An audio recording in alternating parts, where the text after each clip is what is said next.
Ya, selanjutnya yaitu variasi-variasi teknik time out.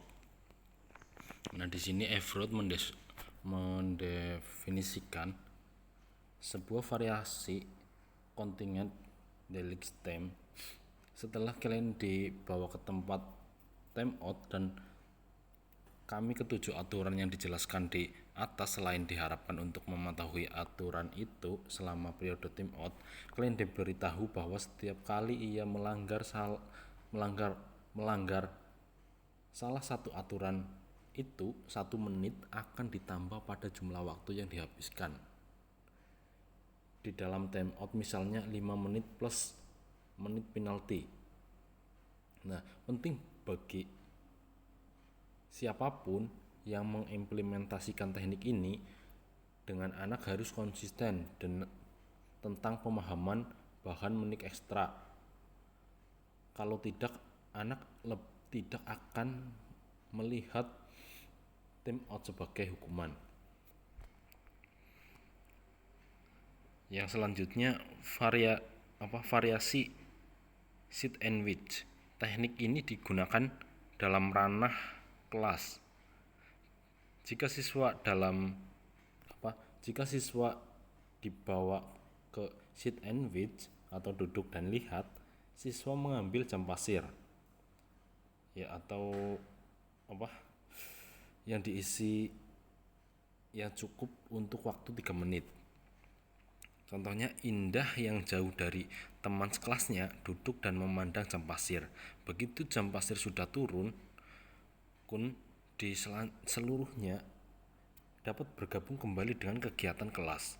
Guru kemungkinan menemukan teknik ini berguna untuk mengembangkan berbagai kontingensi ketika menggunakan sit and watch.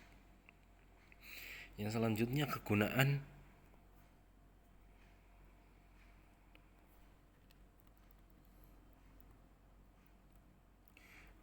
evaluasi teknik time out.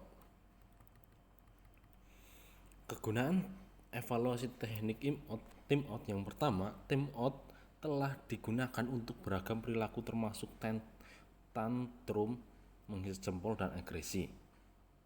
Secara historis, time out juga telah digunakan dengan sejumlah populasi yang berbeda, termasuk anak-anak dengan disabilitas intelektual yang memiliki perilaku disruptif, anak-anak di kelas pendidikan khusus, orang dewasa penyandang disabilitas intelektual yang memiliki perilaku tidak diinginkan selama makan, atau anak-anak yang cenderung mencederai dirinya dan agresif dengan gangguan pemusatan perhatian, atau anak-anak yang tidak menurut, dan anak-anak yang kasar dan agresif dengan beragam masalah perilaku anak di berbagai ranah pendidikan. Yang kedua, time out juga telah diimplementasikan sebagai elemen yang lebih kecil dari program-program pelatihan orang tua yang lebih besar.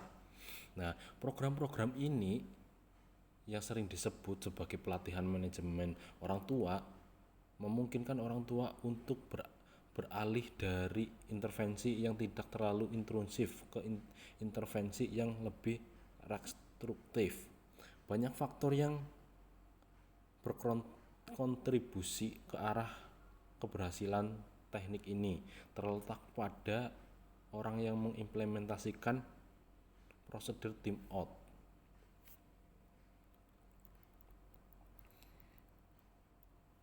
Yang ketiga, salah satu masalah utama dalam teknik time out adalah teknik ini sering disalahgunakan. Time out sering tidak berhasil untuk anak-anak dengan fungsi rendah yang mengidap gangguan spektrum autisme yang menurut definisinya tidak keberatan dengan berkurangnya kontak sosial. Faktor-faktor yang mempengaruhi kemungkinan bahwa time out tidak akan efektif termasuk terlalu banyak menggunakannya untuk setiap pelanggar aturan, menunda time out, tidak melaksanakan yang sesuai prosedur, dan membentak anak. Penting bagi mereka yang mengimplementasikan time out untuk bersikap realistis dan ingat bahwa teknik tidak mengatasi semua hal. Teknik ini yang paling efektif jika tidak digunakan terlalu sering dalam time out, dimaksudkan untuk berfungsi sebagai pencegah perilaku buruk yang akan datang. Dan ketika menggunakan time out, penting untuk mengetahui kemungkinan implikasi legal dan etik. Makanya dalam time out melibatkan tim Individualist Education Plan.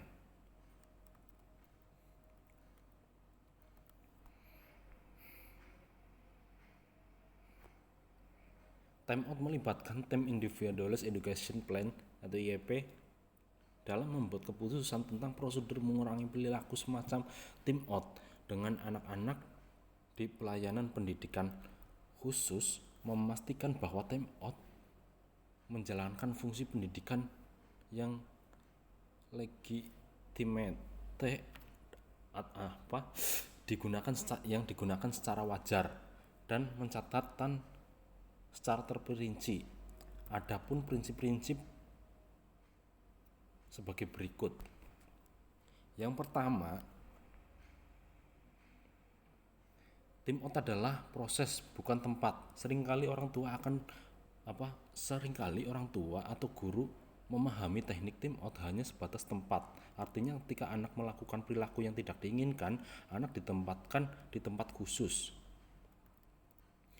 Yang kedua, time out sebagai bentuk menjauhkan anak dari perhatian untuk beberapa saat. Prinsip ini merupakan bagian yang paling mendasar dalam time out.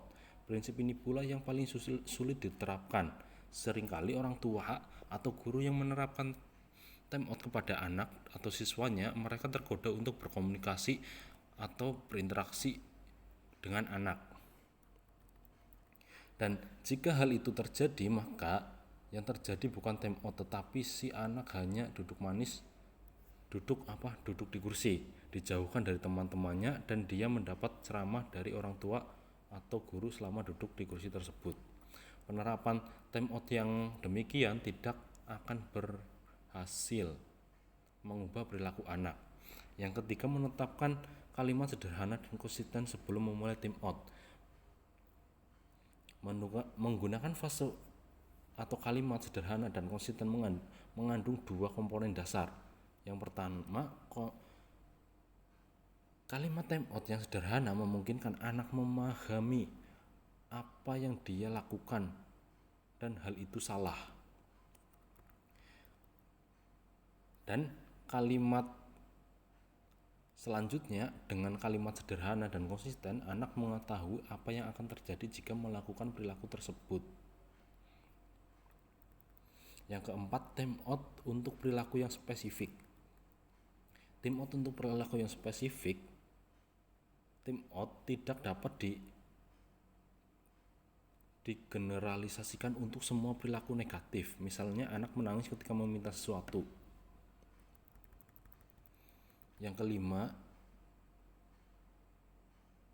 melakukan time out segera setelah perilaku yang tidak diinginkan muncul.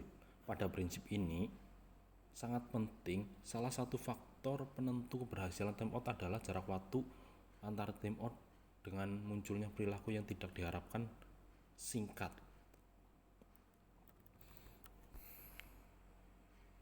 Yang keenam, jangan terlibat dalam dialog atau diskusi. Dalam perjalanan anak menuju time out atau selama proses time out, banyak anak akan berusaha untuk mendapatkan perhatian orang tua dengan berdiskusi atau berdebat.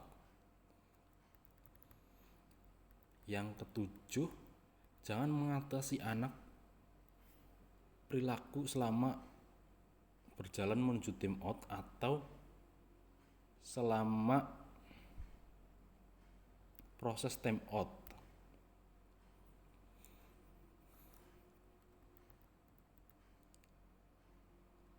Yang kedelapan, sesuaikan durasi dengan usia anak.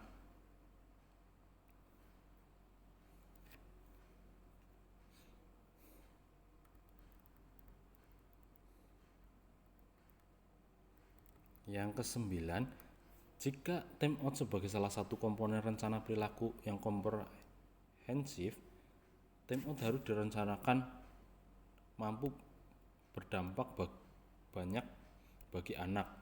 Anak diharapkan belajar banyak dari pengalaman time out. Tentu time out fokus pada perilaku, tetapi pengalaman time out tentang segala aktivitas di dalamnya.